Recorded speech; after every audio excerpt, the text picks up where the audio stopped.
Oke bosku, assalamualaikum warahmatullahi wabarakatuh. Kembali lagi berjumpa bersama kami Badai Petualang. Jadi pada kesempatan kali ini kita memberi makan anak ruak-ruak. Jadi kemarin diberi anak ruak-ruak oleh teman kami 2 ekor, kemudian yang 1 ekornya kami nemu saat mikat ya teman-teman.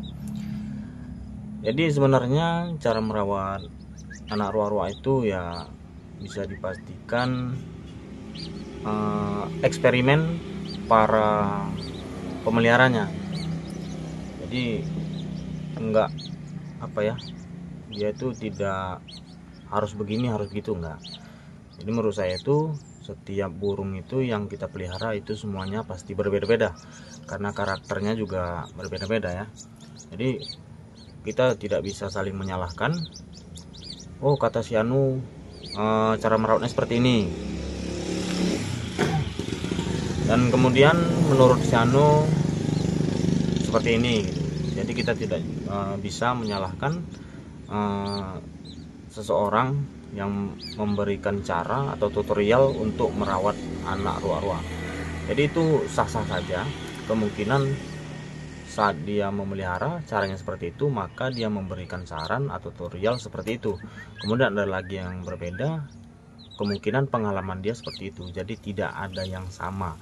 Jadi menurut saya boleh teman-teman perhatikan setiap konten pemeliharaan atau tutorial, kemungkinan itu setiap tahunnya atau setiap bulannya pasti tutorialnya itu berbeda. Karena apa berbeda?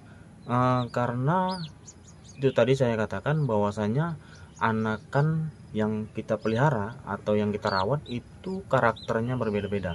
Jadi kemungkinan yang pertama kita pelihara caranya seperti ini, kemudian yang kedua nanti seperti itu, jadi berbeda-beda ya. Seperti contoh ringannya saja, ada yang mengatakan kalau merawat anak ruak-ruak itu mesti diberi lampu. Kemudian ada juga yang mengatakan tidak, ya sah-sah saja, karena bisa jadi saat dia memelihara tidak menggunakan lampu dan ternyata hasilnya bagus, atau anak ruak-ruak tersebut selamat sampai dewasa. Kemudian ada juga yang mengatakan bahwasanya memelihara anak ruak-ruak itu kita gabungkan atau kita beri teman seperti anak ayam gitu, kita campurkan dengan anak ayam, itu lebih memudahkan gitu kan. Ya sah saja, mungkin dia seperti itu juga kan, dan saya juga tidak pernah melakukan saat memelihara anak ruak-ruak saya berikan anak ayam, tidak pernah gitu. Kalau memberi lampu saya iya antisipasi ya, takutkan dia nanti kembung cuaca dingin. Nah itu saja. Dan kemudian saat memelihara ruak-ruak ini tidak 100% semuanya berhasil. Jadi kemungkinan saat memelihara anak ruak-ruak ada yang berhasil sampai dewasa, kemudian ruak-ruaknya itu memang betul-betul jinak dan bisa dijadikan pikat. Kemudian ada beberapa orang lagi memelihara ruak-ruak dari kecil namun hasilnya kurang memuaskan ya, tidak sesuai ekspektasi ataupun ruak-ruaknya liar gitu. Nah itu bisa kita lakukan eksperimen atau beberapa cara lah gitu. Jadi kalau menurut saya itu kemungkinan anak ruak-ruak yang kita pelihara kemudian dia itu menjadi liar atau giras, itu kemungkinan saat kita mulai memelihara atau merawatnya itu kemudian beberapa hari atau seminggu lah kira-kira kan, oh mungkin udah bisa dikasih pur gitu. Setelah dia mau makan pur, kita letakkan pur di situ gitu, sehingga dia sudah terbiasa atau mandiri untuk memakan pur sendiri, ataupun dia itu sudah tidak lagi tergantungan pada kita gitu. Jadi kalau saya biasanya terus memberikan saat merawat anak ruak-ruak ini, terus membuat anak ruak-ruak tersebut tergantungan sama kita gitu, sehingga saat dia lapar dia mencari kita gitu. Nah, saya takutkan nanti kalau dia tuh sudah mandiri, sehingga nantinya anak roa-roa tersebut akan liar gitu.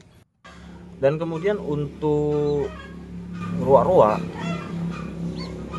saat kita rawat kemudian dia giras liar, untuk teman-teman yang baru saja memulai untuk merawat anak roa, jangan khawatir ya, karena kami juga pernah merawat roa-roa dengan maksimal mungkin, dan ternyata hasilnya roa-roa tersebut tetap giras ya, tetap liar.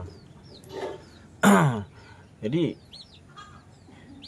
yang perlu saya sampaikan, meskipun roa-roa itu liar, kalau jenis kelaminnya itu betina, teman-teman jangan sanksi, karena bisa kita pastikan 80% kalau roa-roa betina giras waktu mudanya, nanti dia bakalan jinak. Nah, itu terbukti karena kami pernah mengalaminya. Waktu itu kami melihara seperti anakan video kami yang pertama dulu, yang mungkin beberapa tahun yang lalu. Itu awalnya jinak, kemudian setelah dia tuh mandiri, saya letakkan makanan sehingga dia tidak ketergantungan lagi ya sama kita kan. Saya kasih makan di kandangnya sehingga dia tuh lama kelamaan dia giras. Nah, karena dia itu betina, saya biarkan beberapa lama lah, kemungkinan ada setahun lebih. Dan ternyata setelah dia itu mulai berbunyi, mulai mengeluarkan suara, roa-roa tersebut dengan sendirinya akan jinak. Nah, saya lakukan itu pada roa-roa saya yang beberapa tahun yang lalu.